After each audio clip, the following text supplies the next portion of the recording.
السلام علیکم خواتین حضرات اور عزیز طلباء۔ آج ہم کلاس نمبر 6 کا چھٹی کلاس کا سبق نمبر 4 پڑھیں گے، جس کا عنوان ہے ملکہ کوثر مری۔ تو آپ میرے ساتھ ساتھ پڑھتے جائیے تاکہ آپ کے تلفظ جو ہیں وہ ٹھیک ہو سکے۔ تو اس سبق کے شروع میں کچھ الفاظ دیے گئے ہیں، وہ میں پڑھ کے سناتا ہوں آپ کو۔ پہلا لفظ ہے نبرد آزما۔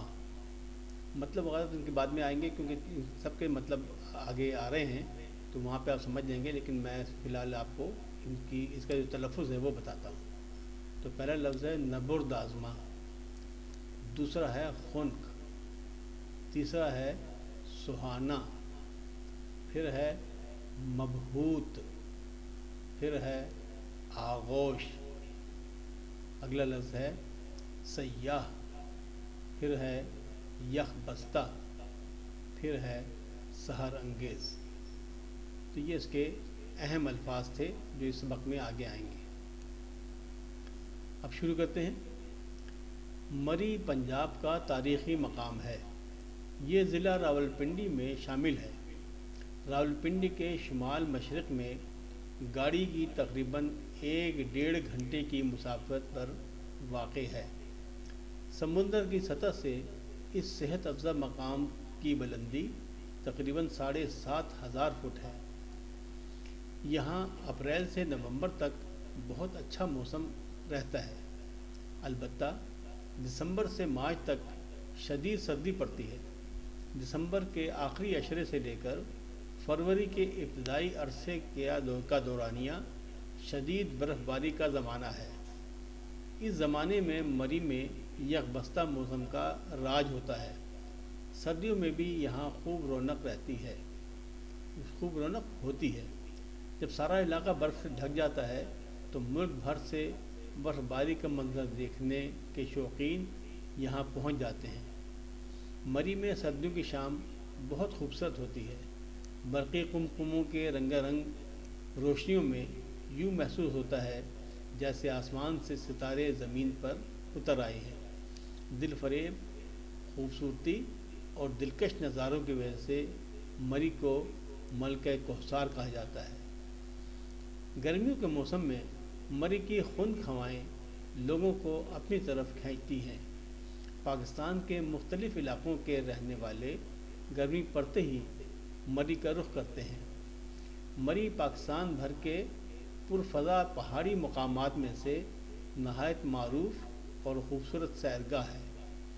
گرمیوں کے موسم میں ہر دوسرے تیسرے روز بارش ہوتی ہے، جس کی وجہ سے مری کا موسم بڑا سہانا ہو جاتا ہے۔ اسلام آباد سے مری کی طرف جائیں تو راستے کے دونوں طرف موجود چیڑ اور صنوبر کے اونچے اور خوبصورت درخت سیاحوں کو خوش آمدید کہتے دکھائی دیتے ہیں۔ تریٹ کے مقام سے آگے نکلتے ہی مری کا دل فریب موسم آنے والوں کو اپنی آغوش میں لے لیتا ہے۔ یہ بلکھاتی سڑک اور تھوڑے تھوڑے وقفے سے آتے پڑاؤ سیاحوں کو مبہوت کر دیتے ہیں۔ 19ویں صدی کی تیسری دہائی میں انگریزوں نے مری میں بیس کیمپ بنایا تو اس شہر کو مرکزی اہمیت حاصل ہوئی۔ سن 1857 کی جنگ آزادی میں جہاں بر صغیر پاک و ہند کے مختلف علاقوں کے رہنے والوں نے انگریزی سامراج کے خلاف اپنی جذبات کا اظہار کیا، وہاں مری کے رہنے والے بھی کسی سے پیچھے نہ رہے۔ انہوں نے اپنی زمین سے انگریزوں کو نکالنے کے لیے گوریلا جنگ شروع کی اور اس میں خاصے کامیاب بھی رہے، لیکن جب مجموعی طور پر بر صغیر پاک و ہند میں سن 1857 کی جنگ آزادی میں مسلمانوں کو ناکامی ہوئی تو انگریزوں کو مری میں قدم جمانے کا موقع میسر آیا۔ جب انگریزوں نے جنگ آزادی کے مجاہدوں کو مختلف نوعیت کی سزاؤں سے گزارا تو اس خطے کے ان فرزندوں کو توپ دم کیا گیا جو انگریزوں کے خلاف نبرد آزما رہے۔ آج بھی باغ شہیداں میں ان جانثاروں کی قبریں ان کی ہمت، جرت اور حوصلے کی گواہ ہیں۔ تحریک پاکستان میں بھی اہل مری کا کردار نمایاں رہا ہے۔ پاکستان کے جن شہروں کو قائد اعظم کے قدم چومنے کا شرف حاصل ہے ان میں مری بھی شامل ہے۔ 1946 میں قائد اعظم محمد علی جناح رحمۃ اللہ علیہ اور مادر ملت فاطمہ جناح رحمۃ اللہ علیہ کے ہمراہ کشمیر سے ہوتے ہوئے مری تشریف لائے اور مری کے معروف GPO چوک میں فرزندان اسلام سے خطاب کیا۔ مری ایک مرکزی سڑک کے ارد گرد آباد ہے جسے مال روڈ کہتے ہیں۔ مال روڈ پر سینکڑوں ہوٹل ہیں۔ یہاں باہر سے آنے والے سیاح قیام کرتے ہیں۔ مری کے مال روڈ کی تاریخی اور تہذیبی حیثیت ہے۔ یہ GPO چوک سے شروع ہو کر پنڈی پوائنٹ تک جاتا ہے۔ اس کے دونوں طرف خوبصورت ہوٹل اور دکانیں موجود ہیں۔ مری کے بازار میں ہر قسم کی چیزیں دستیاب ہیں جہاں سے سیاح اپنی ضرورت کی چیزیں اور تحائف خریدتے ہیں۔ مری کے مال روڈ کے علاوہ پنڈی پوائنٹ، کشمیر پوائنٹ اور باغ شہیداں بھی قابل دید مقامات ہیں۔ مری کے گرد و نواح میں نیو مری، گھڑیال کیمپ اور بھوربن بھی دیکھنے سے تعلق رکھتے ہیں۔ نیو مری میں چیئر لفٹ اور کیبل کار سیاحوں کی دلچسپی کا محور ہے۔ بچے، بوڑھے اور جوان چیئر لفٹ اور کیبل کار پر بیٹھ کر لطف اندوز ہوتے ہیں۔ پہاڑوں کے اوپر سے گزرتی ہوئی کیبل کار سے زمین کا دلکش منظر سیاحوں کو مسحور کر دیتا ہے۔ مری کے قریب گھوڑا گلی کے مقام پر اسکاؤٹ کی تربیت گاہ کے علاوہ معروف و مشہور لارنس کالج ہے جو انگریزی دور میں انگریز بچوں کے لیے اور قیام پاکستان کے بعد پاکستانی بچوں کے لیے تعلیم و تربیت کا اہم مرکز ہے۔ سرد ہواؤں، بلند و بالا درختوں، پرکشش پہاڑوں اور وقفے سے آتی جاتی بادلوں کی ٹولیوں کے بیچوں بیچ بل کھاتی ہوئی ایک سڑک مری کو ایبٹ آباد سے ملاتی ہے۔ اس سڑک کے توسط سے ایوبیہ، خانسپور، باڑہ گلی، نتھیا گلی وغیرہ کے سحر انگیز مقامات کی سیر کی جا سکتی ہے۔ مری پاکستان کے خوبصورت ترین تفریحی مقامات میں سے ایک ہے۔ گرمی اور سردی دونوں موسموں میں یہاں ملک کے دیگر مقامات سے آنے والے سیاحوں کا تانتا بندھا رہتا ہے۔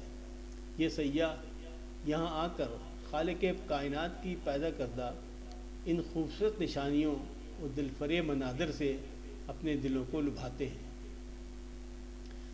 اب جناب ہم چلتے ہیں مشق کی جانب۔ تو مشق میں سوال نمبر 1 ہے، اس میں لکھا ہے کہ سوالات کے مختصر جواب دیں۔ سوال الف ہے، مری میں کن مہینوں میں شدید سردی پڑتی ہے؟ اس کا جواب ہے ستمبر سے مارچ تک۔ دوسرا ہے بے، راولپنڈی سے مری کتنی مسافت پر واقع ہے؟ تو اس کا جواب ہے گاڑی سے 1-1.5 گھنٹے کی مسافت پر۔ جی ہے، پاکستان کے مختلف علاقوں کے لوگ کب مری کا رخ کرتے ہیں؟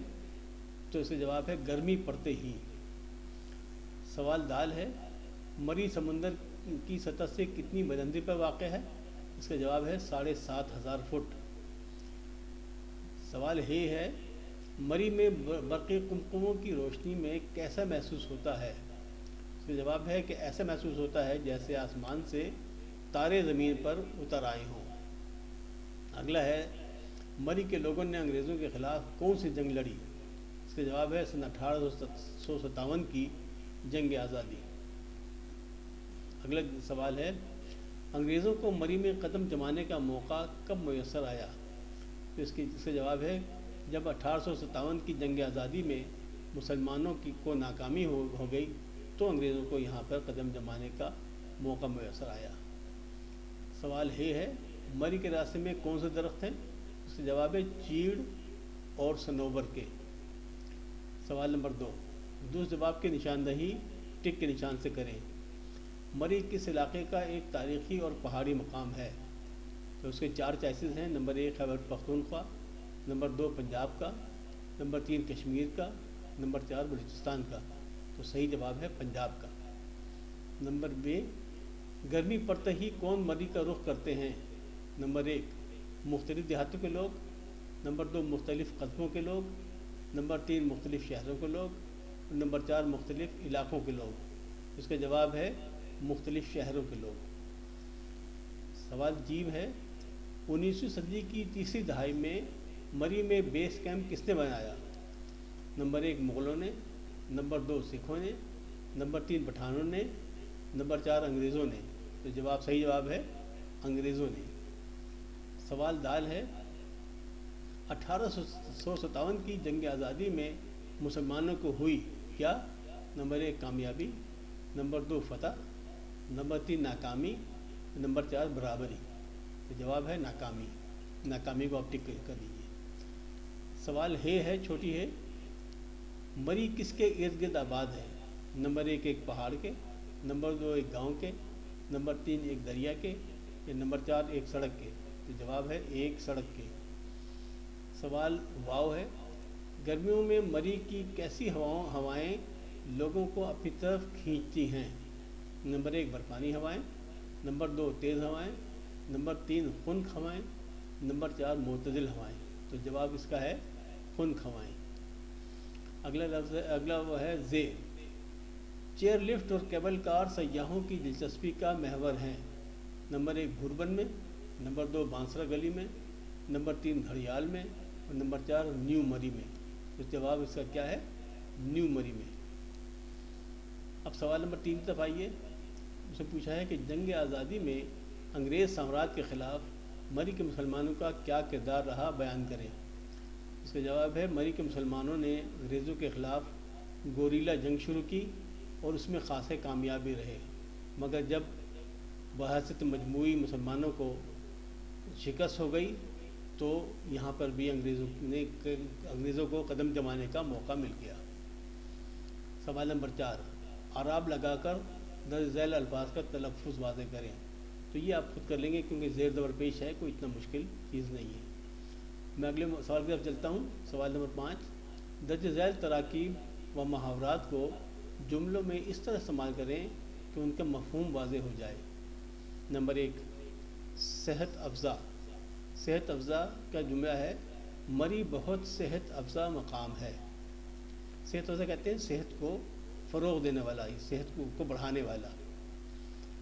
اگلا لفظ ہے نبرد آزما۔ نبرد آزما مقابلہ کرنے والے کو کہتے ہیں، نبرد آزما مقابلہ۔ تو اس کا جملہ ہے، افواج پاکستان اندرونی اور بیرونی دشمنوں سے نبرد آزما رہتے ہیں۔ اگلا لفظ ہے فرزندان اسلام، یعنی اسلام کے بیٹے۔ اس کا جملہ ہے، فرزندان اسلام نے جانوں کا نذرانہ دے کر اسلام کی سربلندی کے لیے کام کیا۔ اگلا لفظ ہے قابل دید۔